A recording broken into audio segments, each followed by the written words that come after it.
विहंग सरनाईक यांनी मुंबई क्रिकेट असोसिएशनच्या अध्यक्षपदासाठीचा आपला अर्ज दाखल केलेला आहे। विहंग सरनाईक हे शिंदेंच्या शिवसेनेचे आमदार प्रताप सरनाईक यांचे पुत्र आहेत। सरनाईक सध्या एमसीएच्या मुंबई प्रीमियर लीगचे अध्यक्ष देखील आहेत। आणि या संदर्भातली अधिक माहिती आपण जाणून घेणार आहोत। गणेश ठाकूर आपले प्रतिनिधी आपल्या सोबत आहेत सध्या। गणेश, विहंग सरनाईक यांनी सुद्धा आता एमसीएच्या अध्यक्षपदासाठीचा आपला अर्ज दाखल केल्याचं समजतंय, काय नेमकी माहिती? हो, विहंग सरनाईक यांनी देखील अर्ज भरलेला आहे आणि आता ज्या प्रकारे आपण म्हणत होतो की या निवडणुकीमध्ये एकंदरीत एक राजकीय लढा किंवा आखाडा एमसीएच्या अध्यक्षपदाची निवडणूक होताना दिसते, कारण ह्या निवडणुकीमध्ये आता विहंग सरनाईक उतरलेले आहेत, जे शिवसेनेचे आमदार प्रताप सरनाईक यांचे चिरंजीव आहेत। त्यासोबतच नाना पटोले हे देखील आज 4 वाजेपर्यंत मुंबई क्रिकेट असोसिएशनच्या अध्यक्षपदासाठी अर्ज दाखल करणार आहेत। यानंतर प्रसाद लाड यांच्या नावाची चर्चा, मात्र ते फॉर्म भरणार नसल्याचं कळतंय।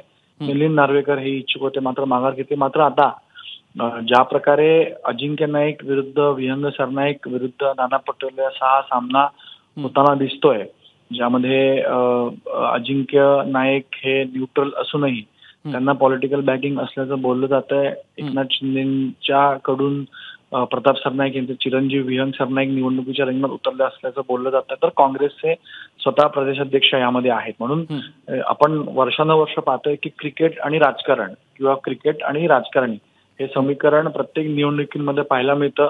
या निवडणुकीमध्ये देखील तसंच होणार आहे।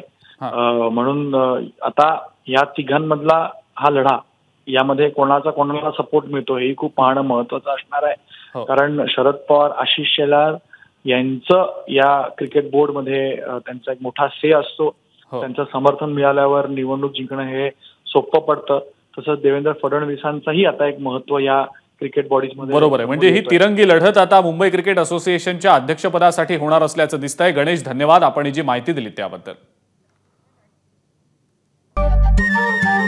नमस्कार। मन शुद्ध तुझं ही वेगळ्याच प्रकारची मालिका तुम्हा सगळ्यांना खूप आवडली होती। याचा दुसरा सीझन कधी येणार अशी विचारणा झाली। प्रतीक्षा संपली आहे मित्रांनो, येतोय मन शुद्ध तुझंचा दुसरा सीझन। होई मन शुद्ध